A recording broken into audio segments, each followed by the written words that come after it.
Hi, everyone. Judge Andrew Napolitano here for Judging Freedom. Today is Monday, April 3rd, 2023. It's about 10:35 in the morning here on the East Coast of the United States. I mean, to say this is a critical week for Donald Trump is to be guilty of an understatement. But here are your hot topics for today.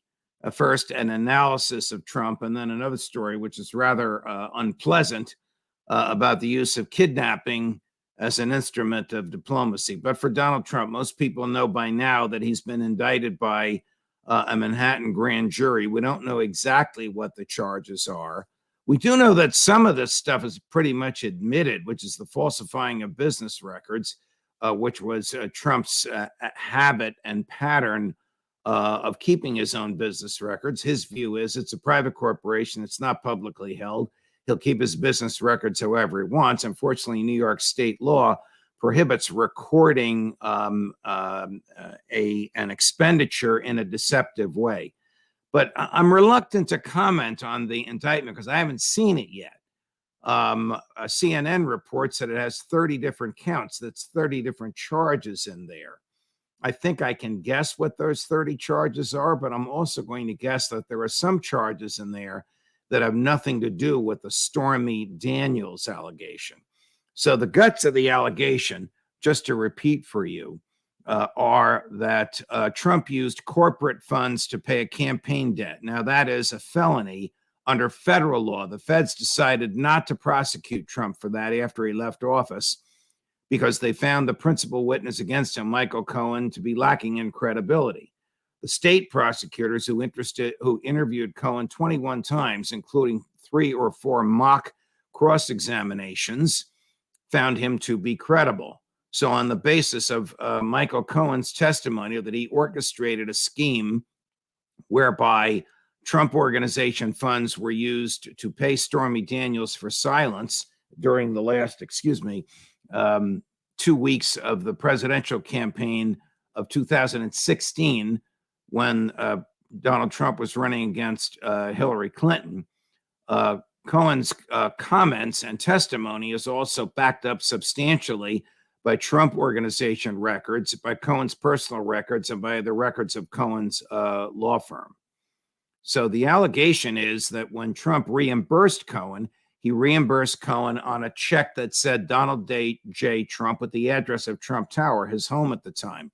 But then he had himself reimbursed by checks from the Trump Organization. So the money to pay Stormy Daniels went from the Trump Organization to Donald Trump to Michael Cohen to a dummy corporation in Delaware to Stormy Daniels' lawyer in California to Stormy Daniels.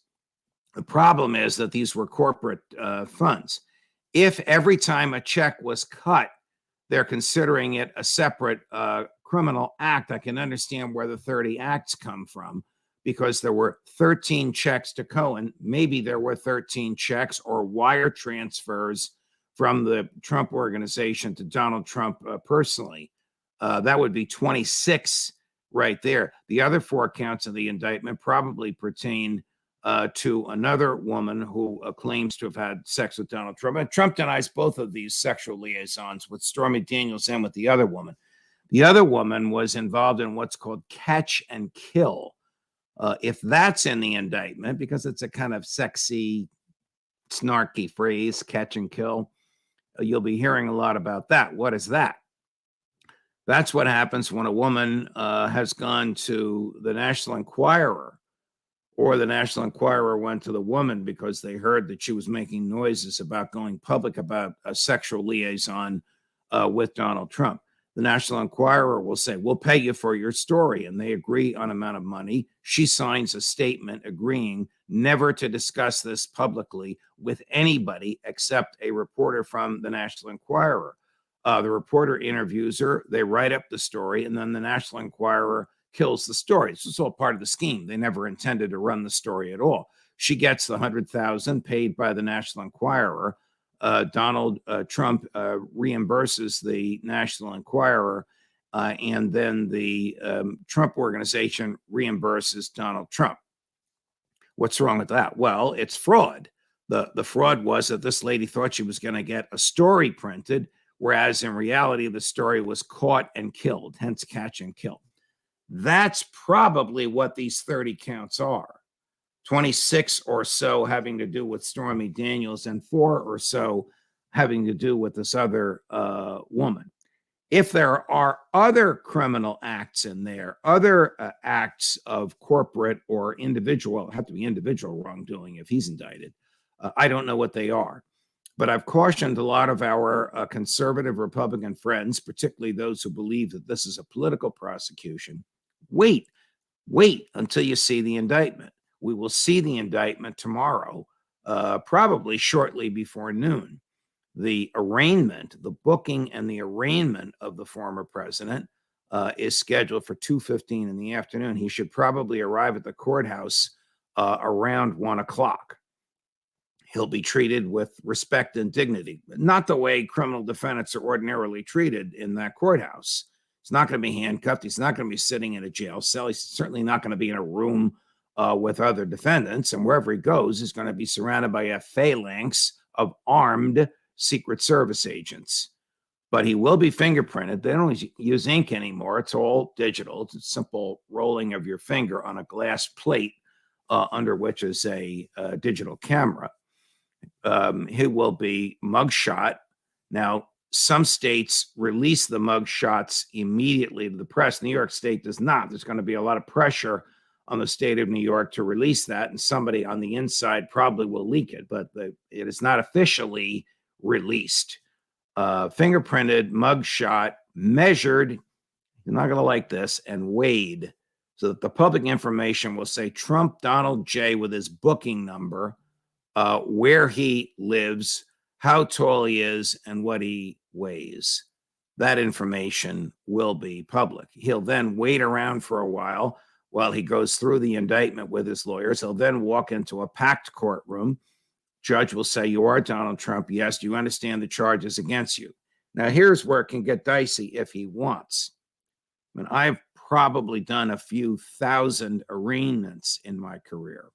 When you say to the defendant, "Do you understand the charges against you?"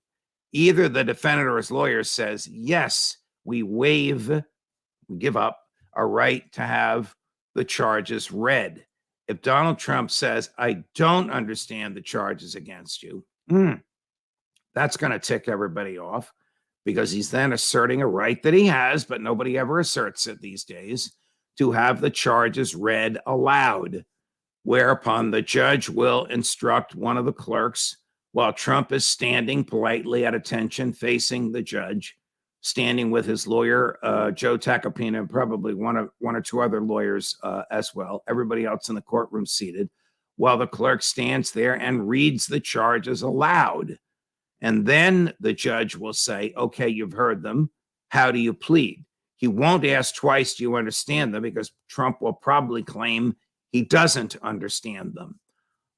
If Trump's lawyers do this the proper way, then Joe Tacopina will say, before Trump can answer, "We understand the charges. We waive the reading," because Tacopina's thinking, let's get the heck out of here and let the man get back to his home in MarALago. He's champing at the bit to hold a press conference.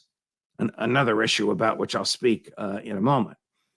One of the things that Trump will be told, he doesn't need to be told this, but he will be told this during the booking process, is his Miranda warnings.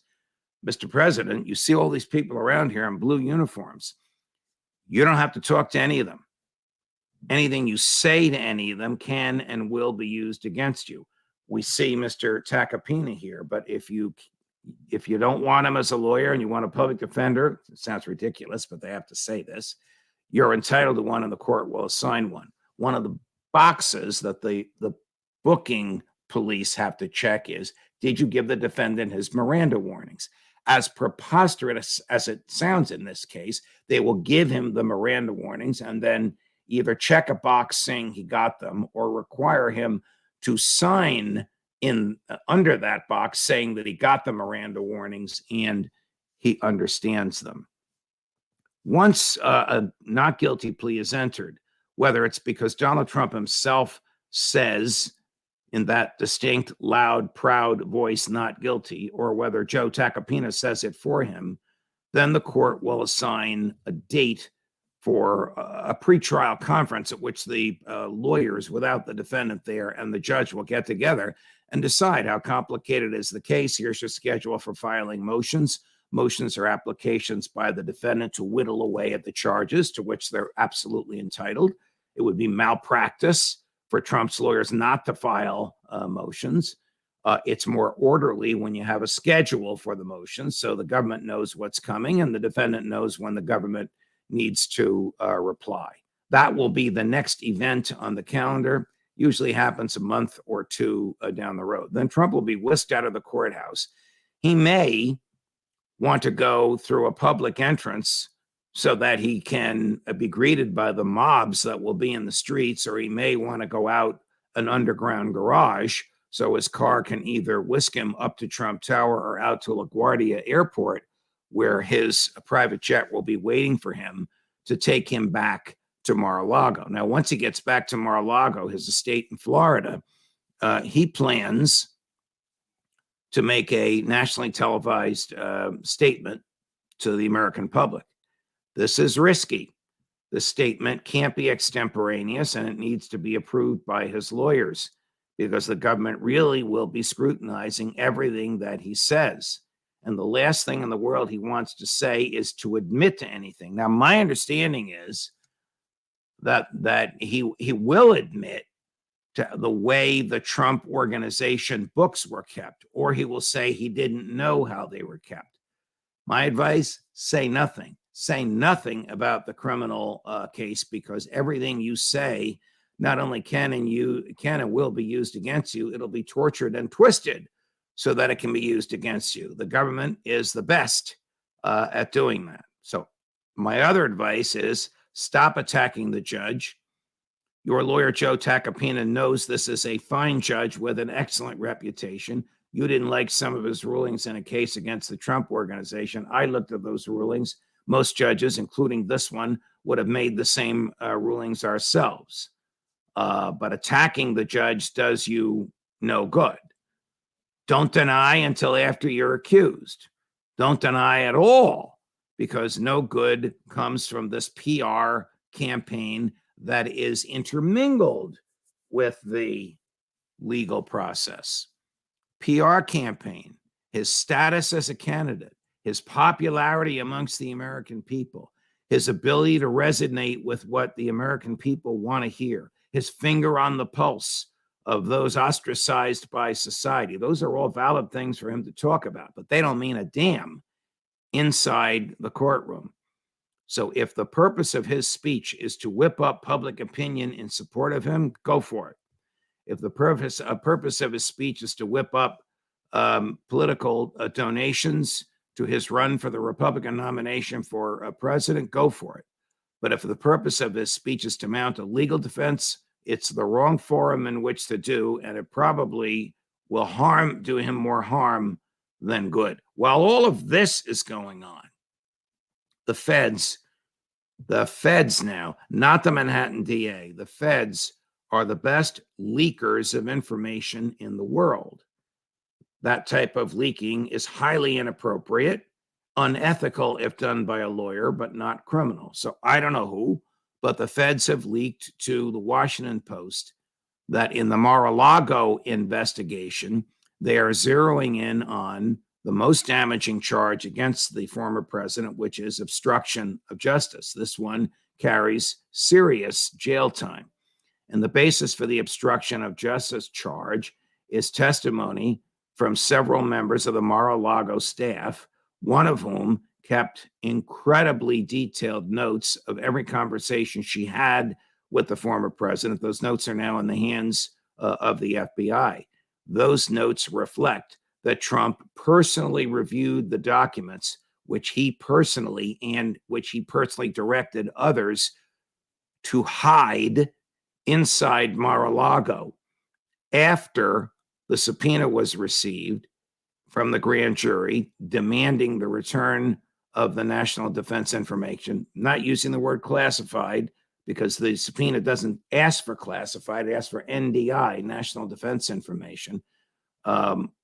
which is always and everywhere unlawful for everybody, even the sitting president, to have outside of a secure federal facility, which MarALago is not. Okay, so back to this latest information that the Washington Post claims to have received from federal sources.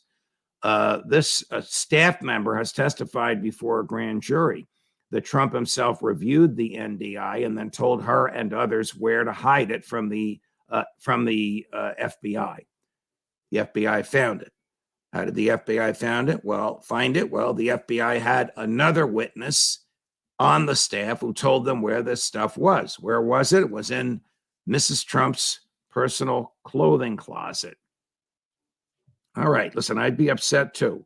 Trump was furious when he found out the FBI went to Melania's clothing closet, but they went there because an employee of MarALago said, that's where he told me to put this box. And another employee said he looked in the box and the national defense secrets were there. And I, the other employee, looked in the box and saw them there, and he wanted to hide them.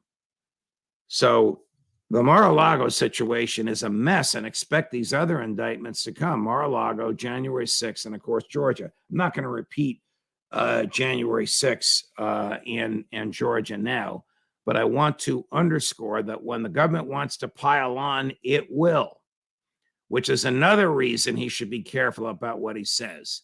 This is an old North Carolina country phrase. Don't taunt the alligator until after you cross the stream. I don't know if there's alligators in North Carolina or not, but the late, great Senator Jesse Helms used to say that. Don't taunt the prosecutors. He's probably going to taunt the federal prosecutors as well. They're human beings. There's no reason to taunt them. You may disagree with what they're doing, but maybe a lot of this is your own fault, Mr. President. Why did you take those documents with you? Why did you hide them when you knew the feds were coming? That's a crime called obstruction of justice. Why did you lie to your own lawyers, which his lawyers have testified before a grand jury that he did, about where the documents were? All of that is happening as I speak, as Donald Trump will surrender himself to New York State authorities tomorrow. Get ready for 3 more indictments. Georgia on attempting to undo a lawful election. MarALago on these matters I've just discussed. Espionage, which is the retention of national defense secrets and obstruction of justice. And January 6th, which is inciting an insurrection. A lot of us believe that January 6th was a political demonstration. There were people who got carried away. They did destroy property. A cop died of a stroke or a heart attack the next day. A cop murdered a woman by shooting her in the neck. No charges. But the rest was property damage and disruption of Congress. The people who committed those crimes have been punished harshly, far too harshly, in my opinion, but they've been punished. The government is probably going to indict the former president for instigating all of that. Well, all of this is happening. Evan Gershkovich, you probably never heard of him. The Wall Street Journal bureau chief in Moscow has been arrested in eastern Russia and charged with espionage, charged with being caught, quote, red-handed. That's an American phrase, of course, but the Russians were careful to use that precise phrase. They accuse him of having Russian national defense and military secrets in his hands, and they accuse him of being a spy for the United States. Now, in America, if a reporter or a person working for a bona fide news outlet has matters that are classified, national defense information that was stolen by somebody else, the reporter can reveal them. That's the Pentagon Papers case. The great American hero Daniel Ellsberg stole these documents from the Pentagon, copied them. There were 70,000 pages of them, gave them to the Wall Street Journal, gave them to the New York Times. The Supreme Court voted 6-3. He can publish them. The Times can publish them. He can still be prosecuted. He was prosecuted. The FBI broke, you remember all this, the FBI broke into his psychiatrist's office to get his psychiatrist records. When the trial judge at his criminal trial found out about this, the trial judge threw the case out. The government decided not to appeal. So Ellsberg was never convicted. His prosecution was aborted by what the FBI did. There is no such protection in Russia. In Russia, if you're a foreign person caught with national defense information, it doesn't matter if you're in the media. So Evan Gershkovich, I don't know if he had this stuff. The Americans say he didn't. He hasn't even had a chance to appear in court yet. We don't know what he'll say. He'll probably say he didn't. He'll say he was a journalist. He's not a spy. He works for the Wall Street Journal. Russians say he was a spy. All of this happened 2 weeks after a guy named Sergei Cherkasov was arrested. You probably never heard of Sergei Cherkasov. I never heard of him either. This is a Russian masquerading as a Brazilian soccer player in the United States, whom the FBI arrested for being a Soviet spy. Okay. The Russians arrest a Wall Street Journal reporter. They say he's an American spy. We arrest a Brazilian soccer player and say he's a Russian spy. Is this what diplomacy has come to? Is this the way we engage with Russia? They arrest one of ours, we arrest one of theirs. Can we make a swap for these two? Is this Brazilian soccer player really a Russian spy? Is this Wall Street Journal Moscow bureau chief really a Russian spy? I have a lot of friends that work at the Wall Street Journal. As you may know, they're in the same building as Fox is in. And of course, I worked in that building for a long time. And my friends are saying, this is not a Russian spy. This is an investigative reporter working for the Wall Street Journal. I believe them, and I believe him. I have a little soft spot in my heart for him because he's from Princeton, New Jersey, which is, as many of you know, where I went to college. Nevertheless, he's facing 20 years in a Russian penal colony. Not an American jail. This is a harsh, horrible place, similar to where the Brittany Griner was sent. She was only there for a couple of weeks before the Biden administration negotiated her release by trading another so-called Russian spy, Victor Bout, spelled B-O-U-T, but pronounced as if it were B-O-O-T. One of the people who requested that Mr. Bout be transferred out of the country was the judge who sentenced him to 20 years for espionage, who really didn't believe the case against him, but sentenced him to it nevertheless. You can't make these things up. So that's where we are today. A lot of things happening in Trump world. This is Holy Week in the Christian calendar. We're coming upon Passover in the Jewish calendar. We're in the middle of Ramadan in the Muslim calendar. I think that there'll be a spike in all the Trump news today, tomorrow night, and Wednesday. And then we'll all start thinking about things that are more eternal and why are we really here and where do we go when we die? More about that later. My column this week is called Hope for the Dead. But right now we need hope for the living. More as we get this. This afternoon at 3 o'clock Eastern, Ricky Kleeman, longtime friend and professional collaborator of mine. She is the CBS News chief legal correspondent, also a friend of Donald Trump, with a lot of insight for you on the case against the former president. 3 o'clock Eastern here on Judging Freedom. If you like what you hear, like and subscribe. More as we get it. Judge Napolitano for Judging Freedom.